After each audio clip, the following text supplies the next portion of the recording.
अध्याय 18। वह क्या है? यह ऑर्डेम का उद्यान है। क्या आपने इसके बारे में सुना है? ओह! कुमारी क्लोए को अंदाजा था कि वो क्या था और उसने सिर हिलाया। फिर वो ऐसे अपनी सीट पर लौट गई जैसे उसकी रुचि खत्म हो गई हो। मैंने क्षण भर उसे देखा, लेकिन फिर कंधे उचका दिए। ऑर्डेम का उद्यान, जिसे ऑर्डेम का ग्रीन हाउस भी कहा जाता है, इसकी स्थापना ऑर्डेम नामक एक महिला ने की थी, जिसके पास पौधे उगाने की शक्ति थी। उसके निधन के 100 से अधिक वर्ष बीत चुके हैं, लेकिन उद्यान के फूल आज भी खूबसूरती से खिलते हैं। यह राजधानी में एक प्रसिद्ध पर्यटक आकर्षण था और यही वो जगह थी जहां मैंने आज कुमारी क्लोए को ले जाने का फैसला किया था। गाड़ी शांति से चलती रही और ग्रीन हाउस के सामने पहुंच गई। ओह, हम यहाँ पहुंच गए। मैंने जल्दी से अपना सामान उठाया और गाड़ी का दरवाज़ा खोला। ये लीजिए। जब मैं पहले उतरा और उसे अपना हाथ दिया तो उसने उस पर एक नज़र डाली, लेकिन उसे अनदेखा कर दिया। कोई बात नहीं। कुमारी क्लोए का ठुकराया हुआ हाथ अजीब तरह से हवा में तैरता रहा। मैंने शर्मिंदा होकर उसे वापस ले लिया और अपना सिर घुमा लिया। गाड़ी का भुगतान हो जाने और उसके चले जाने के बाद हम आखिरकार विशाल ग्रीन हाउस को ऊपर देख पाए। ऑर्डेम का उद्यान लोगों से भरा हुआ था। कुमारी क्लोए इतने सारे लोगों को देखकर असहज लग रही थी, लेकिन वो रुचि के साथ चारों ओर देखती रही।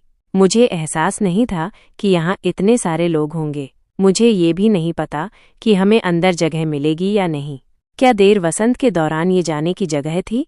बहरहाल हम यहाँ थे, इसलिए हमें अंदर जाना पड़ा। कुमारी क्लोए और मैंने सीढ़ियों की एक लंबी उड़ान चढ़ना शुरू कर दिया।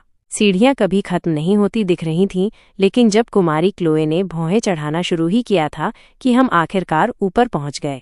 ओह, ये उधर होना चाहिए। प्रवेश द्वार पर कोई ऐसा व्यक्ति था जो द्वारपाल जैसा लग रहा था। 2 लोग। 40 चांदी के सिक्के कृपया।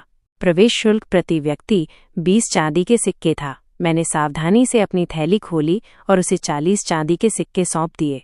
फिर द्वारपाल ने अपना भाला हटाया और हमें अंदर जाने की अनुमति दी। एक मेहराबदार दरवाज़ा खुला और हम तुरंत फूलों की खुशबू से भर गए। आओ, चलते हैं। तुम इतनी जल्दी में क्यों हो?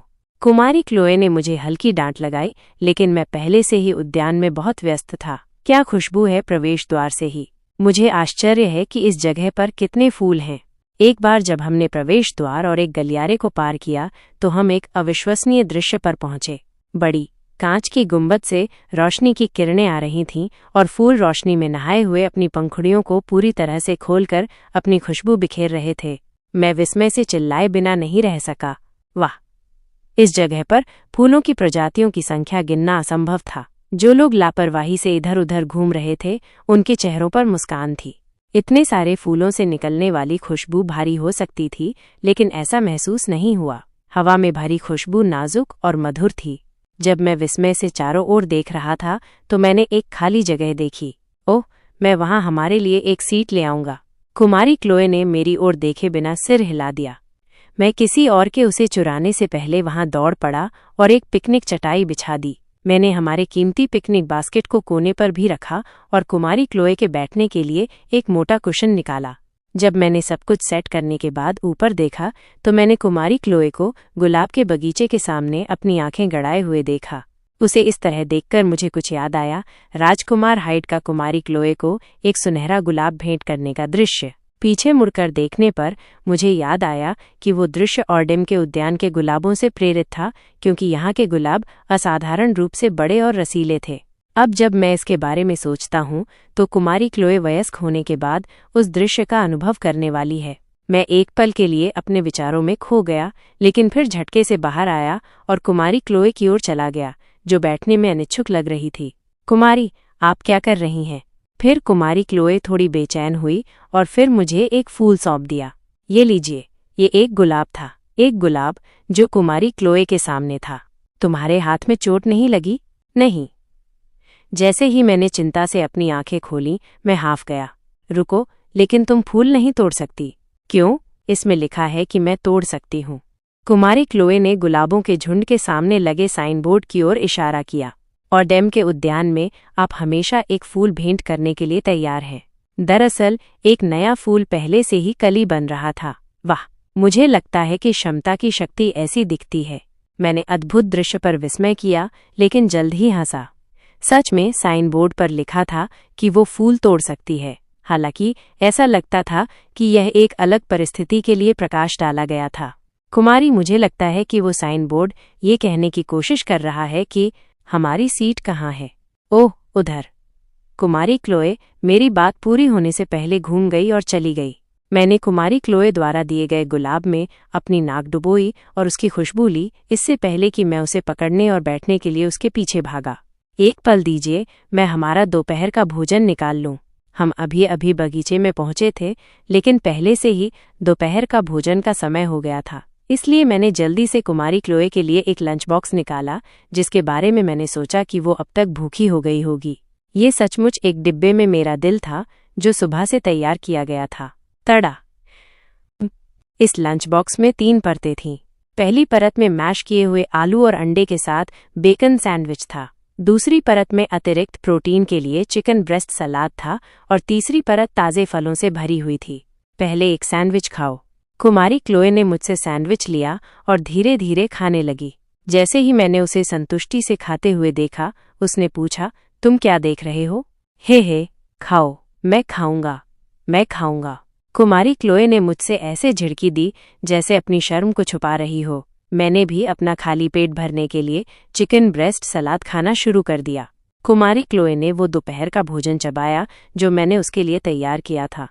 उसे इस तरह खाते हुए देखकर सुबह की खाना पकाने की मेहनत पूरी तरह से सार्थक हो गई। कैसा है? मैं एक अच्छी रसोइया हूँ, है ना? कुमारी क्लोए क्षण भर रुकी, फिर जवाब दिया, ठीक है। पूरी चीज खाने के बाद ये कहना ज्यादा कन्विंसिंग नहीं है, तुम्हें पता है।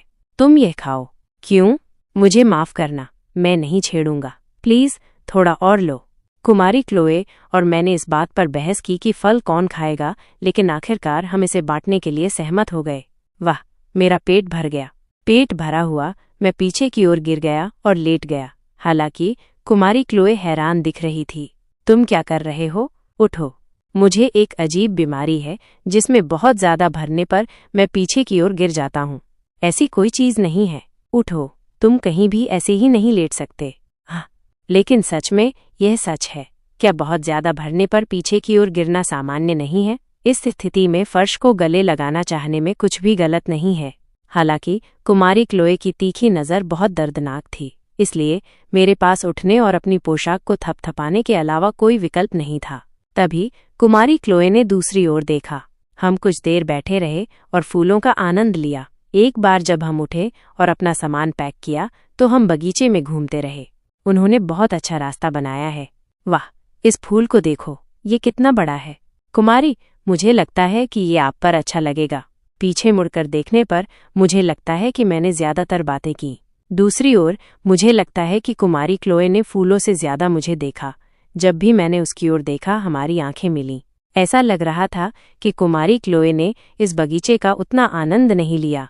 एक बार जब हम निकास के पास पहुंचे तो मैंने सावधानी से कुमारी क्लोए से पूछा, क्या हमें अब वापस जाना चाहिए? जरूर, उसका जवाब सरल था। मैं पहले से ही इस तथ्य से प्रभावित था कि ये जगह एक क्षमता का उपयोग करके बनाई गई थी, लेकिन जब मैंने इस स्थान का चयन किया तो मैंने कुमारी क्लोए की पसंद को पर्याप्त रूप से प्रतिबिंबित नहीं किया होगा। क्या गलती थी? ये थोड़ा परेशान करने वाला था क्योंकि ये हमारी पहली यात्रा एक साथ थी। अगली बार हम कहीं ऐसी जगह चलेंगे जो तुम्हें पसंद हो। तुम्हारा क्या मतलब है? जहां हमें अगली बार घूमना चाहिए। मुझे लगता है कि तुम्हें ये जगह ज्यादा पसंद नहीं आई। कुमारी क्लोए ने मुझे एक सरसरी निगाह डाली और कहा, ये इतना बुरा नहीं था। मैंने उस ओर देखा जहां कुमारी क्लोए की आंखें टिकी थीं। ये मेरा हाथ था जिसने असाधारण रूप से लाल और रसीले गुलाब को पकड़ा हुआ था। ओह, ठीक है, मैं इसका बहुत अच्छे से ध्यान रखूंगा। हालांकि जैसे ही हमने बगीचे से बाहर कदम रखा, गुलाब मुरझा गया। हाँ? कुमारी क्लोए उतनी ही भ्रमित दिख रही थी जितनी मैं था। ये अचानक क्यों मुरझा गया? जैसे ही मैंने फुसफुसाया, निकास पर खड़े द्वारपाल ने खुशी से हंसते हुए कहा, ऑर्डेम के फूल केवल ग्रीन हाउस के अंदर ही खिलते हैं। जब यह बाहर निकलता है तो जादू खत्म हो जाता है। ओह, मैं समझ गया। मैंने उस फूल को नीचे देखा जो मेरे हाथों में चूर चूर हो गया था। ये थोड़ा परेशान करने वाला था क्योंकि कुमारी क्लोए ने मुझे वो फूल दिया था। मैं अगली बार तुम्हें बाहर एक और दूंगा, क्षमा करें। ओह, वो वहाँ है। कुमारी क्लोए के शब्द पास में हुए एक कोलाहल में घुल गए। मैंने जल्दी से चारों ओर देखा कि क्या हो रहा है, क्या चल रहा है। मेरी जिज्ञासा जल्द ही शांत हो गई। सटीक होने के लिए मैंने तब समझा जब मैंने भीड़ में किसी के चमकते सुनहरे बालों की चमक देखी जो चिल्ला रहे थे, मैं मुख्य किरदार हूँ। एक आदमी भीड़ में विशेष रूप से अलग दिख रहा था। जिस पल मैंने उसके बिखरे हुए बाल और गहरी नीली आंखें देखीं, मुझे पता चल गया। ये हाइड था, हाइड्रेन पिस्टियो। पिस्टियो साम्राज्य का राजकुमार। यह पहले पुरुष नायक की पहली उपस्थिति थी। वाह, तो एक व्यक्ति इतना सुंदर और प्रभावशाली दिख सकता है ना? मैं बस प्रभावित था। ऐसा लग रहा था कि उस आदमी के चारों ओर एक शानदार आभा है। जब मैं डेज से टकराया था तो ऐसा ही महसूस हुआ था, लेकिन ऐसा लग रहा था कि पुरुष नायकों में एक असाधारण उपस्थिति थी। वे ऐसे लग रहे थे जैसे वे किसी दूसरी दुनिया से हों, लेकिन मैं भी एक अलग दुनिया से आया था। यह विचार थोड़ा निराशाजनक था, लेकिन एक अतिरिक्त के रूप में मैं और क्या चाह सकता था। भीड़ से घिरा हुआ हाइड एक ऐसा व्यक्ति लग रहा था जिससे संपर्क करना असंभव था। उसकी स्थिति एक बात थी, लेकिन उसके कोमल दिखने वाले चेहरे के नीचे एक अलग ही कंपन छिपा हुआ था, कुछ ठंडा। क्या ये उसकी विशेष रूप से नीली आंखों के कारण था?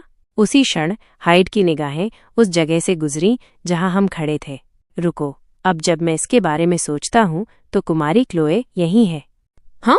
हालांकि मेरी अपेक्षा के विपरीत हाइड बस क्लोए के पास से गुजर गया। भीड़ उसके साथ बाहर निकल गई और इसलिए कुमारी क्लोए और मुझे निकास से बाहर निकलने के लिए मजबूर किया गया और एक अजीब स्थिति में डाल दिया गया। क्या हो रहा है? कुमारी क्लोए को देखने के बाद हाइड क्यों चला गया? यह वो निर्णायक क्षण था जब पुरुष नायक कहानी की नायिका से टकराया था। क्या कुछ होने वाला नहीं था? बस मामले के लिए मैंने कुमारी क्लोए की ओर वापस देखा।